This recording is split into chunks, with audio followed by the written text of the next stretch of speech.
votre médecin ne vous dira jamais ce que votre grand-mère savait déjà. Et ce n'est pas parce qu'il vous cache quelque chose.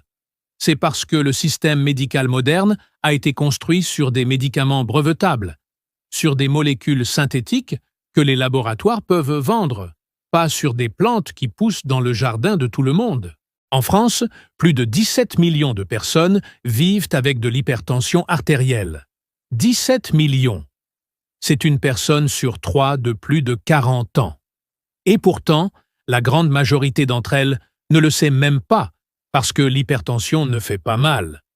Elle ne prévient pas.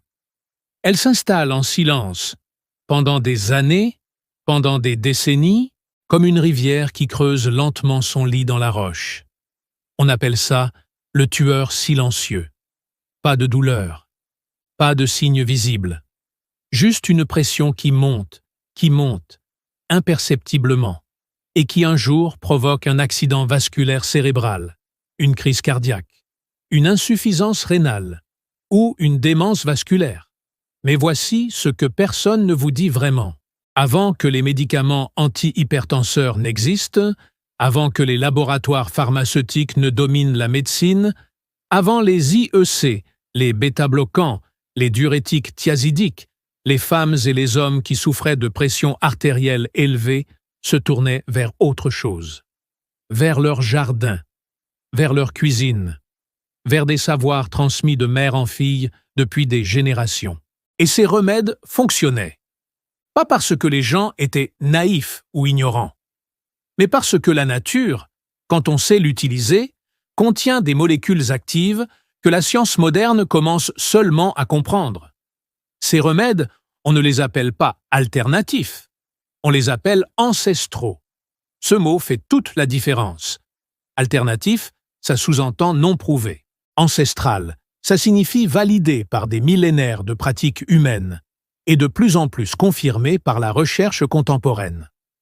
Aujourd'hui, je vais vous partager 20 remèdes de grand-mère pour soutenir naturellement la santé cardiovasculaire et aider à maintenir une pression artérielle dans des valeurs saines.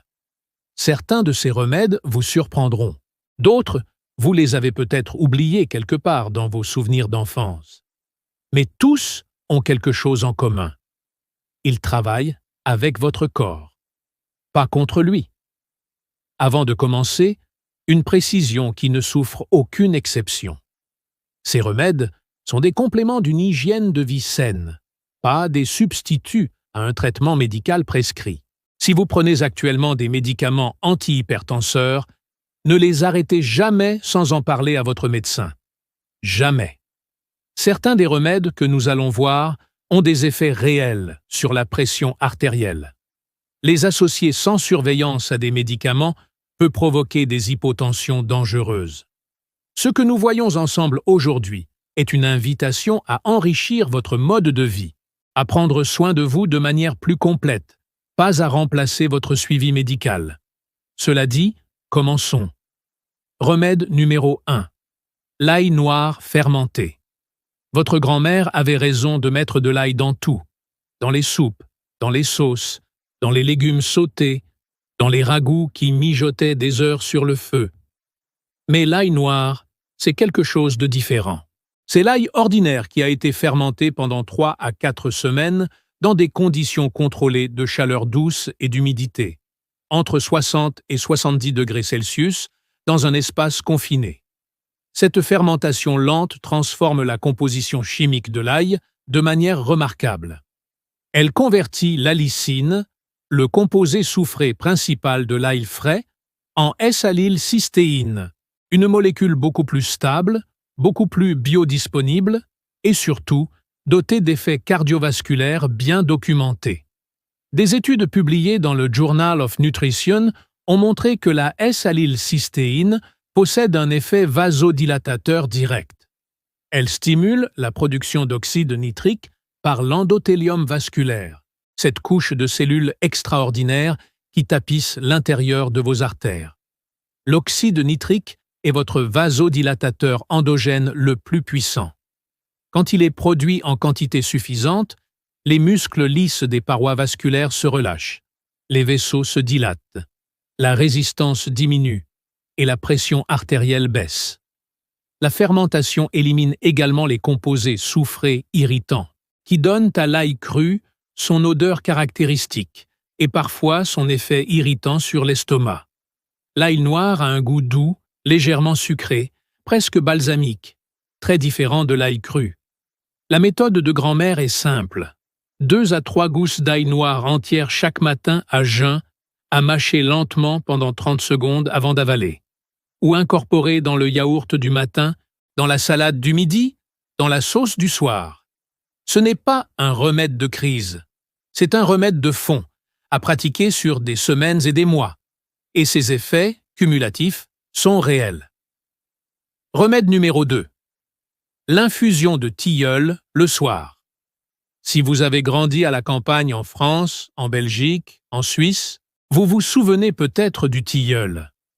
Cet arbre majestueux qui embaume les rues en juin et juillet avec un parfum suave que personne n'oublie vraiment. Le tilleul n'a pas de fleurs spectaculaires, au sens ornemental. Il ne fait pas de promesses bruyantes. Et pourtant, en phytothérapie traditionnelle européenne, il occupe une place de choix depuis le Moyen Âge, pour le système nerveux et le système cardiovasculaire.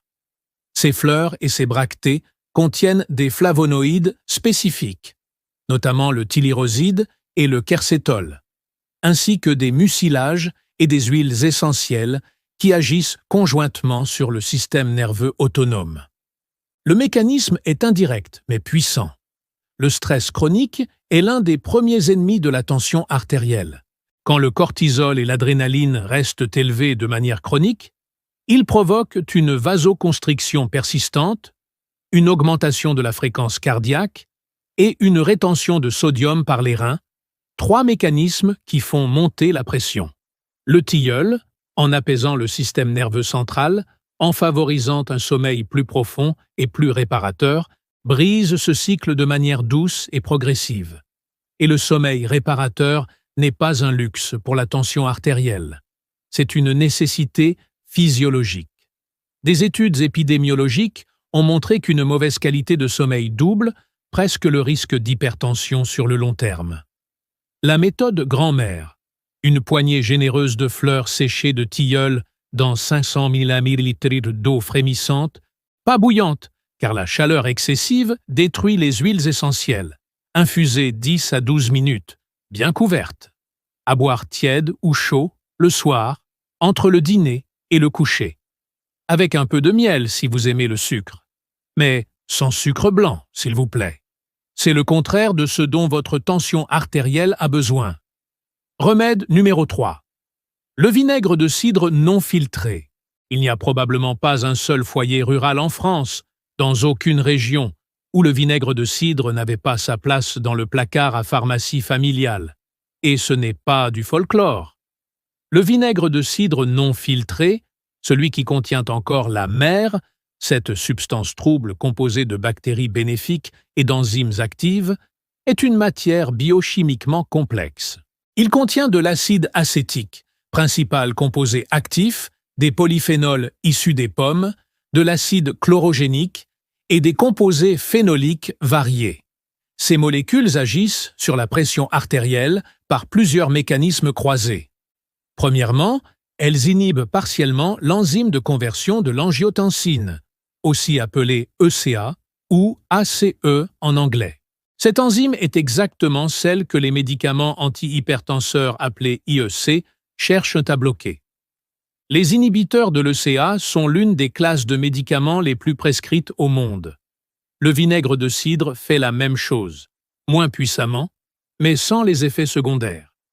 Deuxièmement, l'acide acétique améliore la sensibilité à l'insuline, réduisant l'hyperinsulinémie chronique, qui est l'un des mécanismes sous-jacents de l'hypertension chez les personnes en surpoids.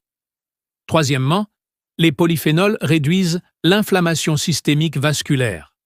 La méthode grand-mère. Une cuillère à soupe dans un grand verre d'eau tiède, avec une petite cuillère de miel de montagne non chauffé, chaque matin avant le petit déjeuner. Pas 2 cuillères, pas 3. Une cuillère à soupe. L'acide acétique en excès peut irriter l'œsophage et l'émail dentaire. et attendez 30 minutes avant de vous brosser les dents après. C'est une dose de soin quotidien, pas une dose de choc ponctuel. Les effets se construisent sur des semaines. Remède numéro 4. Les baies et les fleurs d'aubépine. L'aubépine est l'une des plantes médicinales les plus anciennement utilisées en Europe. Elle pousse dans les haies, en bordure de forêt, dans les jardins paysans, avec ses petites fleurs blanches en mai et ses baies rouges sang en septembre et octobre. Vos arrière-grands-parents la connaissaient sous le nom de noble épine, de l'épine du Christ, ou simplement de l'arbre des cœurs. Et ce dernier nom n'était pas poétique au hasard. En phytothérapie de tradition européenne, l'aubépine a toujours été associée au cœur, aux palpitations, à la tension. Mais ce n'est que depuis les années 1980 et 1990 que les biochimistes ont commencé à comprendre pourquoi. Les fleurs, les feuilles et les baies d'aubépine contiennent des oligomères procyanidoliques, aussi appelés OPC, qui sont parmi les antioxydants les plus puissants identifiés dans le règne végétal. Ces molécules renforcent et assouplissent la paroi des capillaires, améliorent le débit coronarien, réduisent la résistance vasculaire périphérique et inhibent les enzymes impliquées dans la vasoconstriction. En plus des OPC, l'aubépine contient de la vitexine et de l'hyperoside, deux flavonoïdes à action chronotrope négative, ce qui signifie qu'ils ralentissent légèrement la fréquence cardiaque et réduisent la force de contraction en cas d'excitation excessive. Une méta-analyse publiée dans le European Journal of Integrative Medicine a conclu que l'aubépine réduit de manière statistiquement significative la pression artérielle diastolique chez des patients souffrant d'hypertension légère à modérée, sans effet secondaire notable.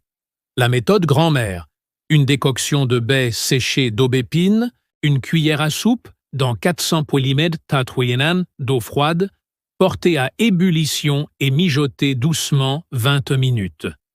À filtrer et à boire en 2 prises dans la journée. Ou une teinture mère standardisée disponible en herboristerie. À utiliser en cure de 3 à 4 semaines, avec une semaine de pause, plutôt qu'un usage quotidien indéfini. L'aubépine est puissante. Elle mérite le respect qu'on accorde à une vraie plante médicinale. Remède numéro 5. Le magnésium à travers les graines de lin moulu. Vous avez peut-être entendu parler du magnésium comme minéral anti-stress. Et c'est en partie vrai. Mais son rôle dans la régulation de la pression artérielle est beaucoup plus précis et plus central que ça. Le magnésium est le cofacteur de plus de 600 réactions enzymatiques dans l'organisme. Parmi ces réactions, il y en a une qui est fondamentale pour la tension artérielle. La régulation de l'ATPase, sodium-potassium, une enzyme qui pompe le sodium hors des cellules et le potassium à l'intérieur. Quand le magnésium est déficient, cette pompe fonctionne mal. Le sodium s'accumule dans les cellules musculaires vasculaires. Ces cellules gonflent légèrement et se contractent. La lumière des vaisseaux rétrécit et la pression monte. C'est un mécanisme simple, direct, documenté depuis les années 1970. Et la déficience en magnésium est endémique dans les pays occidentaux industrialisés. On estime que 75 à 80% de la population française ne consomme pas assez de magnésium. Pas parce que les gens mangent mal, mais parce que les sols modernes, appauvrés par l'agriculture intensive, contiennent beaucoup moins de magnésium qu'il y a 50 ans. Les graines de lin moulu sont l'une des meilleures sources végétales de magnésium, mais aussi d'acides gras oméga 3 d'origine végétale, l'acide alpha-linolénique, qui possède ses propres effets anti-inflammatoires sur l'endothélium vasculaire. La méthode grand-mère, 2 cuillères à soupe de graines de lin fraîchement moulues, ajoutées au yaourt du matin, à la soupe du midi ou au pain maison du soir. L'important est de les moudre fraîches, à la demande, dans un petit moulin à café. Les graines entières ne sont pas digestibles. Leur enveloppe est trop dure pour être dégradée par l'intestin. Et une fois moulues et exposées à l'air, les oméga 3 s'oxydent rapidement et deviennent pro-inflammatoires. Le moulin à café 1 minute de travail, 30 secondes de nettoyage.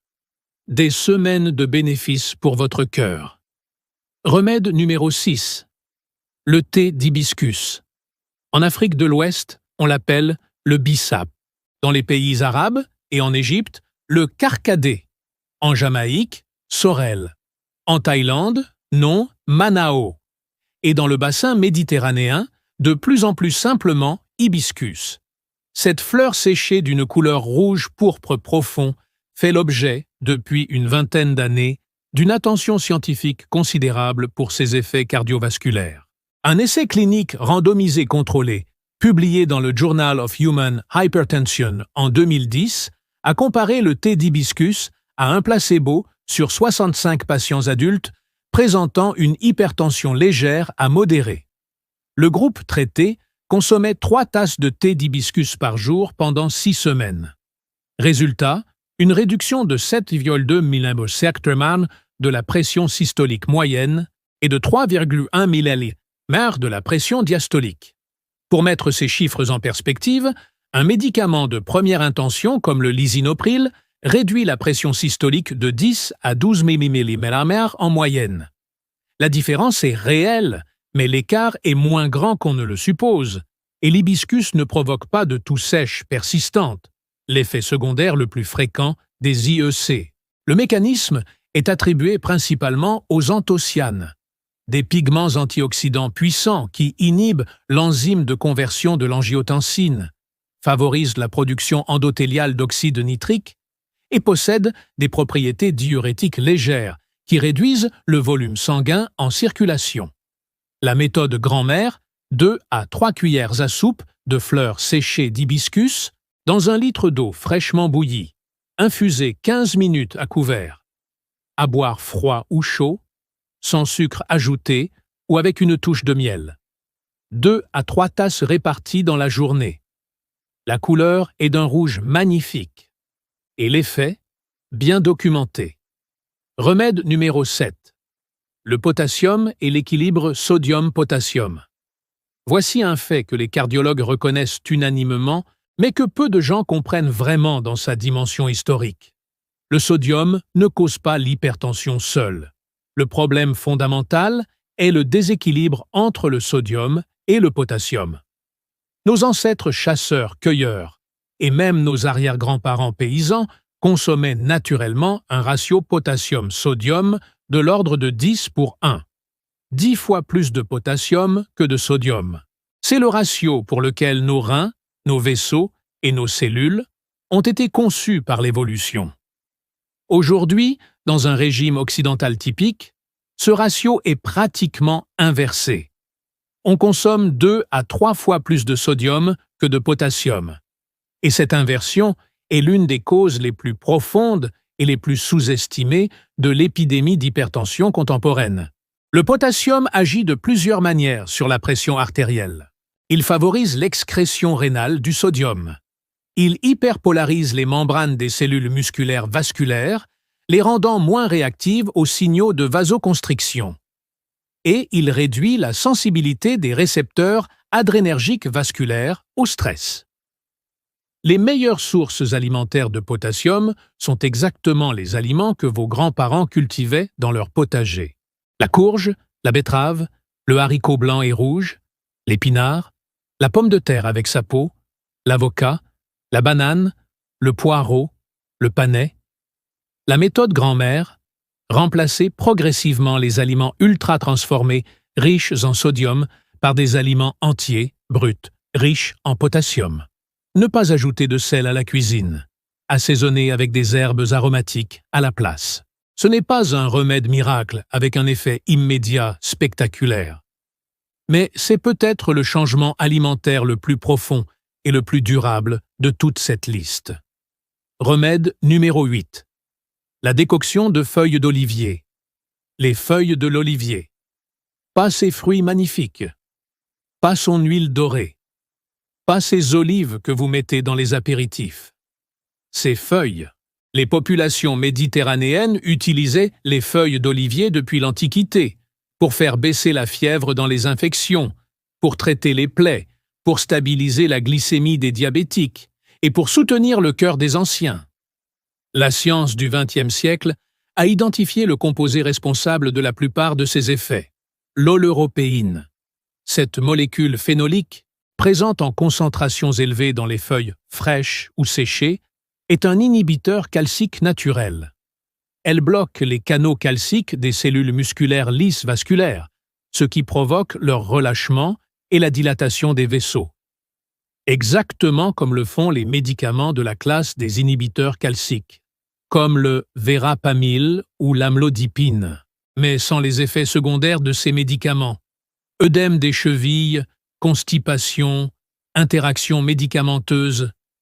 Des études in vitro et sur modèles animaux ont confirmé ces mécanismes. Des essais cliniques humains de petite taille ont montré des résultats encourageants sur la réduction de la pression systolique. Les recherches continuent. La méthode grand-mère des régions méditerranéennes. 20 à 30 grammes de feuilles fraîches ou séchées dans un litre d'eau frémissante, pas bouillante, infusée 20 minutes à couvert. À filtrer soigneusement. À boire en 2 à 3 prises dans la journée. Le goût est amer, franchement amer. C'est le signe que les composés actifs sont présents. On peut adoucir avec un peu de miel ou quelques rondelles de citron frais. Jamais de sucre blanc, qui contrecarre les bénéfices. Remède numéro 9. Les poissons gras et les oméga-3 marins. Il y a une raison profonde pour laquelle les populations côtières méditerranéennes, les Crétois, les Basques, les Bretons, les Sardes, présentaient historiquement des taux d'hypertension et de maladies cardiovasculaires parmi les plus bas d'Europe. Elles mangeaient du poisson gras, pas du saumon d'élevage nourri au granulé et coloré à l'astaxanthine synthétique, des sardines fraîches grillées sur la braise, du maquereau fumé maison, des anchois salés marinés dans l'huile, des harengs sourds, du thon à la chair sombre pêché à la ligne. Ces poissons contiennent des concentrations très élevées d'acides gras oméga-3 à longue chaîne, l'EPA, l'acide eicosapentaénoïque et le DHA, l'acide docosahexaénoïque. Ces molécules agissent directement sur l'endothélium, cette couche de cellules extraordinaires qui tapissent l'intérieur de vos vaisseaux sanguins. Elles augmentent la fluidité des membranes cellulaires, réduisent la synthèse des prostaglandines pro-inflammatoires, augmentent la production de prostacycline, un vasodilatateur puissant, et améliorent la sensibilité des barorécepteurs, les capteurs de pression dans les artères carotides et l'aorte. Une méta-analyse de 70 études randomisées contrôlées, publiée dans l'American Journal of Hypertension, a conclu que la consommation régulière d'oméga-3 marins réduit la pression systolique de 4 à 5 mmHg en moyenne et la diastolique de 2 à 3 mmHg. Ces chiffres peuvent sembler modestes, mais une réduction de 5 mmHg de la pression systolique diminue le risque d'accident vasculaire cérébral de 14% et le risque de crise cardiaque de 9%. À l'échelle d'une population entière, ce sont des dizaines de milliers de vies sauvées. La méthode grand-mère, 2 à 3 portions de poisson gras par semaine, minimum. En conserve est parfait, économique et pratique. Les sardines à l'huile d'olive en boîte sont l'un des aliments les plus nutritionnellement denses et les moins chers disponibles en grande surface. Vos grands-mères le savaient, et leurs artères s'en portèrent mieux. Remède numéro 10. La respiration profonde et la pause du soir. Attendez, avant de passer à la suite de cette liste, je veux m'arrêter sur quelque chose que beaucoup de compilations oublient, ou qu'elles mentionnent en passant sans lui donner la place qu'il mérite. Parce que parler de plantes et d'aliments sans parler du système nerveux autonome, c'est comme parler d'un toit sans parler des murs porteurs. Le système nerveux autonome régule directement la pression artérielle en modulant en permanence la fréquence cardiaque et la résistance vasculaire périphérique. Il a 2 modes principaux. Le mode sympathique, aussi appelé fight or flight, qui est activé par le stress, la peur, l'urgence, le bruit, les écrans, les conflits. Et le mode parasympathique, aussi appelé rest and digest, qui est actif pendant le sommeil, pendant la digestion tranquille, pendant la détente profonde. Quand le mode sympathique domine de manière chronique, ce qui est la condition normale de la majorité des adultes urbains modernes, les vaisseaux sanguins se contractent, le cœur s'accélère, les reins retiennent plus de sodium et la tension monte durablement. Vos grands-mères ne connaissaient pas le terme cohérence cardiaque. Elles ne connaissaient pas la biologie du système nerveux autonome, mais elles savaient s'asseoir, elles savaient s'arrêter, elles savaient respirer. Elles prenaient du temps pour ne rien faire d'utile. La cohérence cardiaque, c'est 6 respirations par minute, pendant 5 minutes, 3 fois par jour. Inspirez sur 5 secondes, lentement, par le nez. Expirez sur 5 secondes, lentement, par la bouche ou le nez. C'est tout. Des études publiées dans Applied Psychophysiology and Biofeedback ont montré que cette pratique régulière, aussi simple qu'elle paraît, réduit la sécrétion de cortisol de manière mesurable sur 24 heures, améliore significativement la variabilité de la fréquence cardiaque et diminue la pression artérielle systolique de 4 à 6 mmHg sur le long terme. Ce n'est pas de la méditation exotique, ce n'est pas de l'ésotérisme, c'est de la physiologie de base. Et vos ancêtres le pratiquaient sans le savoir, chaque soir sur la terrasse, à regarder le soleil se coucher, à bercer un enfant, à tricoter en silence. Continuons. Remède numéro 11. La graine de nigelle, le cumin noir du monde. La nigelle sative a une histoire médicinale de plus de 3000 ans. Elle est mentionnée dans le livre d'Isaïe de l'Ancien Testament. Elle figure dans les écrits médicaux d'Hippocrate. Elle est décrite dans la pharmacopée arabe médiévale par Ibn Sina. Et une graine de nigelle a même été retrouvée dans la tombe de Toutankhamon, aux côtés des trésors funéraires du pharaon. Mais au-delà de l'histoire fascinante, ce qui nous intéresse aujourd'hui, c'est ce que les chercheurs ont découvert sur ces mécanismes moléculaires au XXe siècle. La thymoquinone, son principal composé actif, représente entre 30 et 48% de la composition de son huile essentielle. Cette molécule possède des effets anti-inflammatoires, antioxydants et vasodilatateurs documentés dans des centaines d'études. Elle inhibe la phosphodiestérase, une enzyme impliquée dans la vasoconstriction. Elle réduit les niveaux de prostaglandine pro-inflammatoire. Elle améliore la sensibilité à l'insuline. Un essai clinique randomisé, publié dans le Journal of Cardiovascular Disease Research, a montré qu'une dose quotidienne de 2 grammes de poudre de nigelle pendant 8 semaines réduisait significativement la pression systolique de 11 mmHg en moyenne et la diastolique de 8 mmHg. C'est une réduction considérable, comparable à beaucoup de médicaments de première ligne. La méthode des cuisines méditerranéennes, du Maghreb et du Levant. Une cuillère à café de graines légèrement grillées à sec dans une poêle, puis écrasées grossièrement dans un mortier ou un petit moulin, mélangées à une cuillère à café de miel non chauffé chaque matin à jeun. Ou simplement saupoudrées sur le pain, sur les salades, sur les fromages, sur les soupes. Une saveur qui rappelle le poivre, le thym et l'encens mêlé. Distinctive. Et le bénéfice, bien réel. Remède numéro 12. Le jus de betterave rouge fraîche. La betterave est peut-être le légume le plus scientifiquement impressionnant et le plus sous-estimé de la pharmacopée nutritionnelle. Elle pousse facilement. Elle coûte presque rien. Et elle contient quelque chose de vraiment remarquable. Des nitrates inorganiques en concentration parmi les plus élevés du règne végétal. Voici le mécanisme fascinant. Ces nitrates inorganiques ne sont pas directement actifs.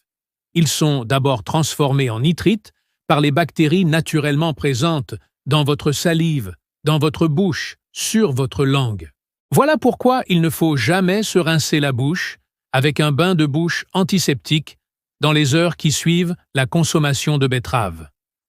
Vous détruiriez les bactéries qui font le travail. Ces nitrites, une fois avalés et absorbés, sont ensuite convertis en oxyde nitrique par diverses enzymes présentes dans la paroi intestinale et dans les tissus vasculaires. Et l'oxyde nitrique, nous l'avons déjà dit, est le vasodilatateur endogène le plus puissant de l'organisme. Une étude emblématique de Queen Mary University of London, publiée dans la revue Hypertension en 2015, a montré qu'une dose quotidienne de 250 ml de jus de betterave fraîchement pressé réduisait la pression artérielle de manière comparable à un médicament antihypertenseur standard de première intention chez des patients souffrant d'hypertension légère à modérée, avec une réduction systolique moyenne de 8 mmHg sur 4 semaines. La méthode grand-mère, un grand verre de jus de betterave fraîchement pressé, éventuellement mélangé à un peu de jus de pomme ou de gingembre pour équilibrer le goût, chaque matin, à jeun ou au petit déjeuner. Ou des betteraves rôties lentement au four à basse température, 2 à 3 fois par semaine à table, comme vos grands-mères les servaient avec de l'ail et du vinaigre de vin. Elles étaient dans tous les potagers. Et maintenant, vous savez pourquoi. Remède numéro 13. L'infusion de mélisse citronnelle. La mélisse sent le citron. Une odeur fraîche, propre, légèrement acidulée. Elle pousse comme du chien-dent dans tous les jardins, même négligée, même en mi-ombre. Et en phytothérapie européenne de tradition, elle est considérée depuis le Moyen Âge comme l'une des plantes les plus utiles pour calmer les cœurs agités. Littéralement. La mélisse, par ses acides rosmariniques et ses glycosides flavoniques comme la lutéoline, agit sur une enzyme appelée GABA transaminase, une enzyme qui dégrade le GABA dans les neurones. En inhibant cette enzyme, la mélisse augmente les niveaux de GABA disponibles dans le cerveau. Et le GABA, l'acide gamma-aminobutyrique, est le principal neurotransmetteur inhibiteur du système nerveux central. C'est lui qui vous permet de vous détendre vraiment, de déconnecter les pensées en boucle, de passer du mode « veille en alerte » au mode « repos profond ». Certains médicaments anxiolytiques, comme les benzodiazépines, agissent d'ailleurs sur les mêmes récepteurs GABA, avec une puissance bien supérieure, mais aussi avec des risques de dépendance et des effets secondaires sévères. La mélisse agit plus doucement, sans accoutumance, sans résidus chimiques. L'effet cardiovasculaire est donc principalement indirect. En apaisant le système nerveux, elle réduit l'activation chronique du système sympathique et favorise la baisse naturelle de la pression artérielle. La méthode grand-mère, une grande poignée de feuilles fraîches de mélisse, ou 2 cuillères à soupe généreuses de feuilles séchées, dans 500 ml d'eau frémissante, infusée 10 à 15 minutes, bien couverte. À boire tiède le soir, au calme, sans écran devant les yeux. Note importante pour ceux qui souffrent d'hypothyroïdie. La mélisse peut légèrement inhiber la TSH. Consultez votre médecin avant un usage régulier prolongé. Remède numéro 14. Le bain de pied chaud au sel d'Epsom. Voici l'un des remèdes les moins connus et peut-être les plus sous-estimés de cette liste. Et pourtant, il était pratiqué partout en Europe rurale jusqu'au milieu du XXe siècle, dans les fermes normandes, dans les mâts provençaux, dans les villages du Massif central. Le bain de pied chaud, le bain de pied de grand-mère, était prescrit pour la fatigue, pour les rhumes, pour les maux de tête et pour ce qu'on appelait alors le sang au visage, autrement dit l'hypertension. La physiologie est simple et élégante. La chaleur appliquée aux pieds et aux jambes provoque une vasodilatation réflexe périphérique. Les vaisseaux des membres inférieurs se dilatent. Le sang s'y distribue davantage. La résistance vasculaire périphérique totale diminue. Et la pression artérielle systémique baisse.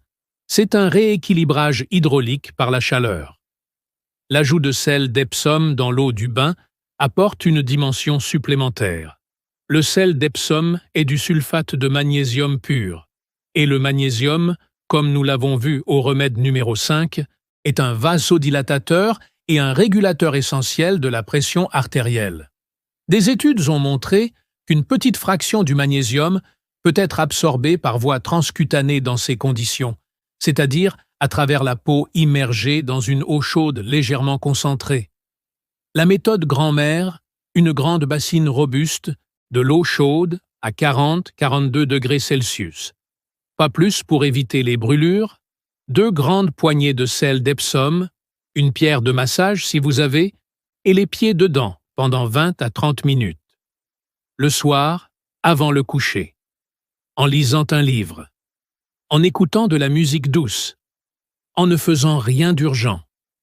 Parce que la relaxation physique entraîne une relaxation vasculaire réelle. Et vos arrière-grands-parents le savaient sans avoir besoin d'une étude pour le leur confirmer.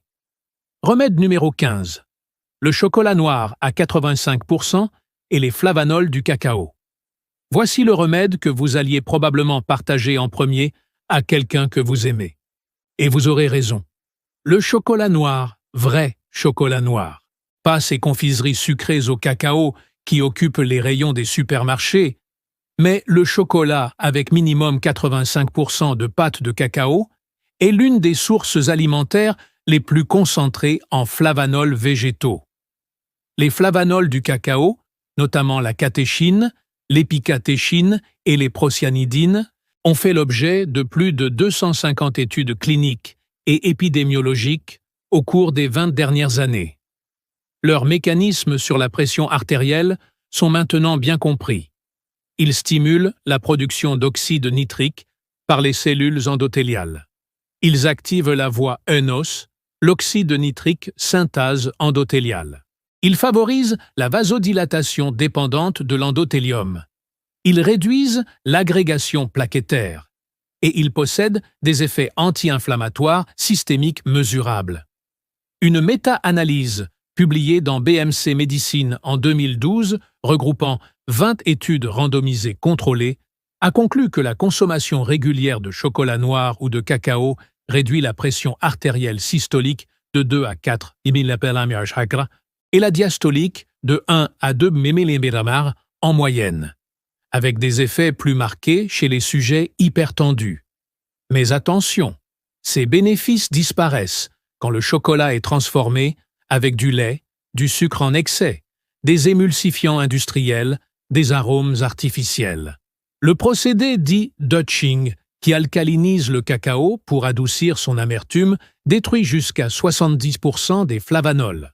Il vous faut du vrai chocolat noir, cru si possible, avec un pourcentage de cacao clairement affiché, sans vanilline de synthèse, sans trop d'ingrédients sur l'étiquette. La méthode grand-mère. 2 à 3 carrés après le déjeuner ou le dîner. Posez sur la langue. Laissez fondre lentement, pas avaler, mâcher, et jamais comme récompense après quelque chose d'autre. Mais comme rituel quotidien de soins pour le cœur, parce que c'est exactement ce que c'est. Remède numéro 16. Le curcuma avec poivre noir, le duo anti-inflammatoire. Le curcuma est devenu une mode des années 2010. Partout des lattes dorées, des shots de curcuma, des pilules de curcumine. Et comme toutes les modes, elle a généré des attentes excessives et des déceptions correspondantes. Mais derrière la mode, il y a une réalité biochimique qui, elle, ne se démode pas. La curcumine, le pigment jaune principal du curcuma, est l'un des agents anti-inflammatoires naturels les plus étudiés au monde. Plus de 12 000 publications scientifiques lui sont consacrées. Et l'inflammation chronique de bas grade, une inflammation silencieuse, invisible, sans symptômes apparents, est aujourd'hui reconnue par la majorité des cardiologues comme l'un des mécanismes centraux de l'hypertension artérielle chronique. Cette inflammation altère la fonction endothéliale, réduit la production d'oxyde nitrique, favorise le dépôt de plaques athérosclérotiques et augmente la rigidité des parois artérielles. La curcumine contrecarre ces mécanismes à plusieurs niveaux. Elle inhibe le facteur nucléaire NF-κB, le grand chef d'orchestre de l'inflammation cellulaire. Elle réduit les cytokines pro-inflammatoires comme l'IL-6 et le TNF-alpha. Elle améliore la fonction endothéliale et la production d'oxyde nitrique. Mais voilà le problème majeur de la curcumine. Prise seule, elle est extrêmement peu biodisponible. Elle est mal solubilisée dans l'intestin. Elle est rapidement métabolisée et éliminée avant d'atteindre les tissus. On estime que moins de 1% de la curcumine ingérée seule atteint la circulation sanguine. Et c'est là qu'intervient le poivre noir. La pipérine, son alcaloïde principal, inhibe les enzymes intestinales qui métabolisent la curcumine prématurément. Elle ralentit son élimination et elle augmente son absorption de manière spectaculaire. De 2000%, oui, 2000%, mesuré dans des études pharmacocinétiques publiées dans Planta Medica. La méthode grand-mère adoptée par les cuisines de l'Inde, du Moyen-Orient et de la Méditerranée. Une cuillère à café de curcuma en poudre de bonne qualité, un quart de cuillère à café de poivre noir fraîchement moulu, une cuillère à café d'huile végétale, car la curcumine est liposoluble, délayée dans un verre de lait de coco, de lait d'amande ou de lait d'avoine chaud. À boire le soir. Le fameux Golden Milk ou lait d'or. Un soin anti-inflammatoire de profondeur, pris quotidiennement pendant des semaines, pas des jours. Remède numéro 17.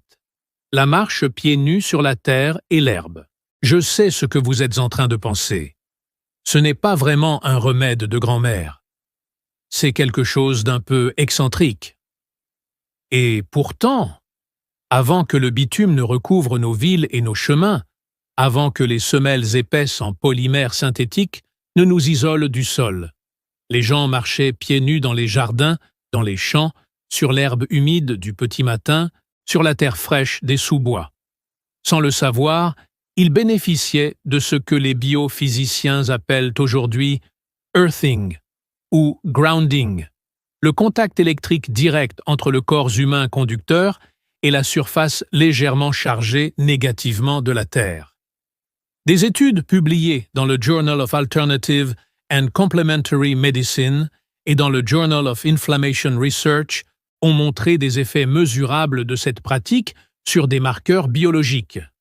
Réduction de la viscosité du sang, amélioration de la variabilité de la fréquence cardiaque, diminution des marqueurs de l'inflammation systémique et normalisation du rythme circadien, cortisol, mélatonine. La théorie mécaniste est que la surface de la Terre agit comme un réservoir pratiquement infini d'électrons libres à potentiel négatif, qui, lors du contact cutané direct, entrent dans l'organisme et neutralisent les radicaux libres oxydants en excès. Les radicaux libres en excès sont impliqués dans les dommages endothéliaux et la promotion de l'inflammation vasculaire. La méthode grand-mère, 10 à 20 minutes de marche pieds nus, chaque matin si possible, dans le jardin, sur l'herbe du parc, sur la plage au bord de la mer, sur la terre d'un chemin forestier, sans téléphone dans la main, sans urgence dans la tête. Juste le contact avec le sol, juste la sensation des herbes, de la terre, de la rosée du matin sous la plante des pieds. Comme vos arrière-grand-mères le faisaient chaque matin, en allant nourrir leurs poules ou en allant chercher les légumes du jardin pour la soupe du midi. Remède numéro 18. L'ail des ours du sous-bois de printemps. L'ail des ours pousse dans les sous-bois humides et mi-ombragés de toute l'Europe. En France, on le trouve dans les forêts de feuillus, souvent en colonies denses qui couvrent des hectares entiers, entre le mois de mars et le mois de mai. Il est facilement reconnaissable à son odeur d'ail puissante quand on froisse légèrement ses grandes feuilles vert brillant. Une odeur qui lui vaut son nom. Les ours, au sortir de leur hibernation, s'en régalaient pour purger leur organisme et reprendre des forces. Attention, une mise en garde cruciale. L'ail des ours peut être confondu avec le muguet, dont les feuilles ont une forme similaire. Mais le muguet est toxique, potentiellement mortel. La distinction est simple. Froissez une feuille entre vos doigts. Si elle sent l'ail, c'est de l'ail des ours. Si elle n'a aucune odeur, surtout pas d'ail, ne la consommez pas. Les populations rurales européennes cueillaient l'ail des ours chaque printemps et en faisaient des soupes détox, des pestos, des omelettes aux herbes. Cette pratique saisonnière avait un double effet. Un apport concentré en composés soufrés vasodilatateurs, similaires à ceux de l'ail cultivé, et un nettoyage intestinal et vasculaire printanier qui s'inscrivait naturellement dans le cycle des saisons. L'ail des ours est particulièrement riche en vinylsulfure-d'allyle, en alliine, en vitamine C et en flavonoïdes. Des études de l'Université de Graz en Autriche ont documenté ses effets antihypertenseurs, vasodilatateurs et anticoagulants légers, avec l'avantage par rapport à l'ail cultivé d'être moins irritant pour la muqueuse gastrique. La méthode grand-mère. En saison, de mars à mai, une infusion à froid de feuilles fraîches, une poignée dans 1 litre d'eau froide pendant 2 heures, bu comme une eau infusée aromatisée au déjeuner. Ou incorporée directement dans les salades de printemps, dans les omelettes aux herbes, dans une sauce verte avec du citron et de l'huile d'olive. Ce n'est pas un remède qu'on prend toute l'année, c'est un remède saisonnier. Et peut-être que c'est là la leçon la plus profonde de toute la tradition ancestrale. S'aligner sur les saisons, écouter le calendrier du vivant, pas l'ignorer au profit d'une routine uniformisée. Remède numéro 19. Le jeûne intermittent naturel et la fenêtre alimentaire. Le jeûne n'est pas une invention moderne. Ce n'est pas une pratique inventée par les biohackers de la Silicon Valley. C'est la condition alimentaire naturelle de l'être humain depuis l'aube de l'espèce. Pendant la presque totalité de l'histoire de l'humanité, les humains ne mangeaient pas en continu du lever au coucher. Nos ancêtres chasseurs-cueilleurs mangeaient quand ils avaient chassé et cueilli, pas à intervalles réguliers, toutes les 3 heures. Et nos grands-parents paysans mangeaient matin, midi et soir, et rien entre les repas. Jamais. Cette structure alimentaire créait naturellement une fenêtre de jeûne de 12 à 16 heures par nuit. Et cela avait des effets profonds sur la santé métabolique et cardiovasculaire que la recherche moderne commence seulement à quantifier précisément. Des études publiées dans Obesity Reviews et dans Nutrient montrent que le jeûne intermittent régulier réduit significativement l'insulinorésistance. Et l'insulinorésistance est aujourd'hui reconnue comme l'un des mécanismes fondamentaux de l'hypertension artérielle de type métabolique. Quand l'insuline reste chroniquement élevée dans le sang, les reins sont stimulés pour retenir plus de sodium. Les vaisseaux sanguins deviennent eux-mêmes moins sensibles aux signaux vasodilatateurs. Le système nerveux sympathique est activé en permanence et la pression monte sur le long terme. Le jeûne intermittent casse ce cycle métabolique. Il permet à l'insuline de redescendre vraiment entre les repas. Il active des processus de réparation cellulaire comme l'autophagie. Et il améliore la sensibilité des récepteurs à l'insuline dans les muscles vasculaires. La méthode grand-mère modernisée. Dîner tôt, vers 18h ou 19h, au coucher du soleil si possible. Ne rien consommer jusqu'au petit déjeuner du lendemain, vers 7h ou 8h. Pas de grignotage. Pas de tisane sucrée au miel à 22h. Pas de verre de jus de fruits en regardant la télévision. Juste de l'eau, des tisanes sans sucre si vous avez soif, et le repos digestif complet. Ce n'est pas de la privation. C'est simplement retrouver le rythme alimentaire pour lequel votre physiologie a été conçue. Et votre système cardiovasculaire vous en remerciera. Pas demain, dans quelques semaines, dans quelques mois, comme tous les vrais remèdes ancestraux. Remède numéro 20. Les liens humains, l'appartenance et la chaleur sociale. Le dernier remède de cette liste est peut-être le plus puissant de tous, et certainement le plus oublié. Il n'est pas dans une plante, il n'est pas dans un aliment, il n'est pas dans une technique de respiration, il est dans les autres, dans les bras des autres, dans les voix des autres, dans les yeux des autres posés sur vous avec bienveillance. Des décennies de recherche en épidémiologie sociale ont produit des conclusions que les chercheurs eux-mêmes n'avaient pas prévues. L'étude de Rosetto, conduite aux États-Unis à partir des années 1950, a suivi une communauté d'immigrés italiens installés en Pennsylvanie qui présentait un taux de crise cardiaque extraordinairement bas, malgré un régime alimentaire riche en graisses animales et des modes de vie a priori pas particulièrement sains. La variable qui expliquait cette protection extraordinaire? Non pas le régime, non pas l'exercice, mais la cohésion sociale.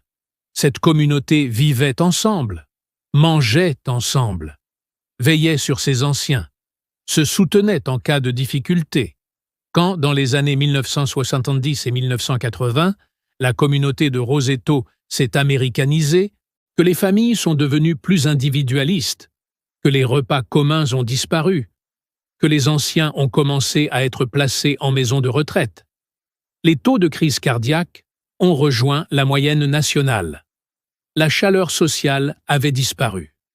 Et le cœur, sans elle, s'était fragilisé. Des études plus récentes de Robert Putnam à Harvard et les fameuses travaux de l'étude de Harvard sur le développement adulte, la plus longue étude longitudinale jamais conduite sur le bonheur et la santé humaine, ont confirmé ces résultats à grande échelle. La qualité des liens sociaux est l'un des prédicteurs les plus puissants de la santé cardiovasculaire sur le long terme.